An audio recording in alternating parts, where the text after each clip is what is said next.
Bienvenue dans la chambre calme. Aujourd'hui, je vous parle d'une femme. Je l'appellerai Lina. Ce n'est pas son prénom, mais c'est son histoire. Avec son accord et dans le respect de son intimité. Lina est une personne que j'accompagne depuis plusieurs séances. Un jour, elle m'a parlé de ce podcast.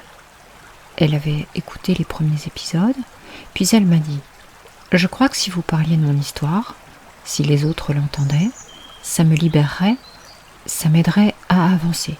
Alors aujourd'hui, je raconte pour elle, et peut-être pour d'autres qui se reconnaîtront dans ces silences. » Elle m'a parlé d'un silence ancien, un silence qui remonte à l'enfance, là où les mots ne sortaient pas, là où la peur tenait la place du langage. Lina a grandi dans une famille où l'on ne comprenait pas ses difficultés.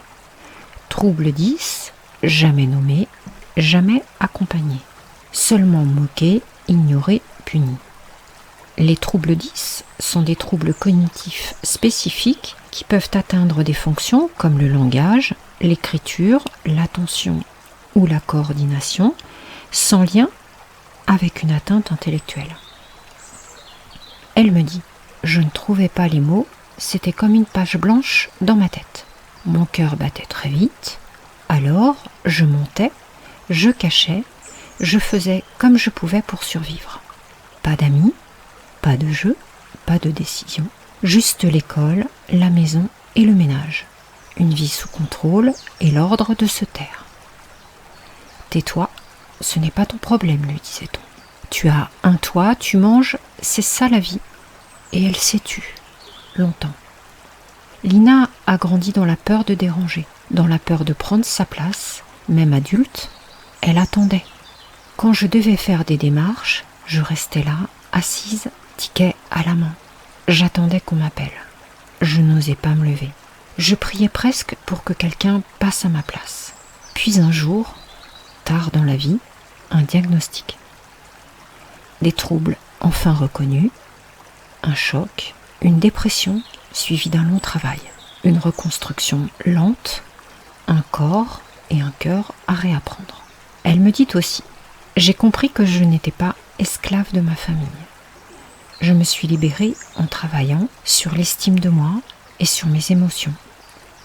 Aujourd'hui, je me sens plus forte. L'hypnose m'aide à m'ancrer dans le présent, à apaiser mon stress.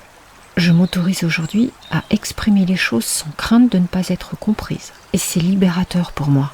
Peu à peu, je découvre une sérénité nouvelle. Et je peux enfin envisager l'avenir avec plus de confiance et d'espoir. Je vous remercie, Lina, pour votre confiance, votre parole revenue et votre lumière retrouvée. Dans la chambre calme, on écoute les femmes qui se relèvent, celles qui doutent, qui cherchent, qui avancent. Même doucement, même dans la nuit. Avant de refermer cette chambre calme, offrez-vous un moment pour vous poser, vraiment. Un temps pour vous reconnecter à ce silence en vous, ce silence qui parfois a pesé lourd, mais qui peut aussi devenir un lieu d'apaisement, un refuge doux. Respirez profondément, lentement. Laissez l'air remplir chaque espace de votre corps, puis doucement s'échapper, emportant avec lui ce qui vous pèse. Accueillez ce que vous ressentez sans jugement ni hâte. Les doutes, les peurs, peut-être la colère, mais aussi cette force tranquille qui ne demande qu'à grandir. Ce désir profond de trouver votre chemin, votre voie, votre place. Comme Lina, vous avez peut-être vécu le poids du silence, celui qui verrouille les mots, qui freine l'expression, qui isole. Aujourd'hui, écoutez doucement cette voix en vous, celle qui parle sans bruit, avec tendresse et patience.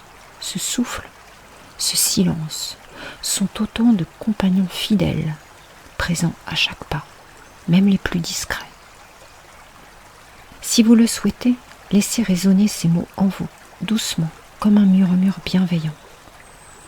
Je mérite d'être entendu, j'ai le droit d'être là, pleinement, je suis assez, tel que je suis. Accueillez ces mots comme un souffle léger, une présence douce qui vous accompagne sur votre chemin. Merci d'avoir partagé ce moment dans la chambre calme. Je vous retrouve bientôt ici pour continuer ensemble. Prenez soin de vous Et si ce que vous avez entendu vous parle, n'hésitez pas à me laisser un message dans les commentaires ou à partager ce podcast. À bientôt dans la chambre calme.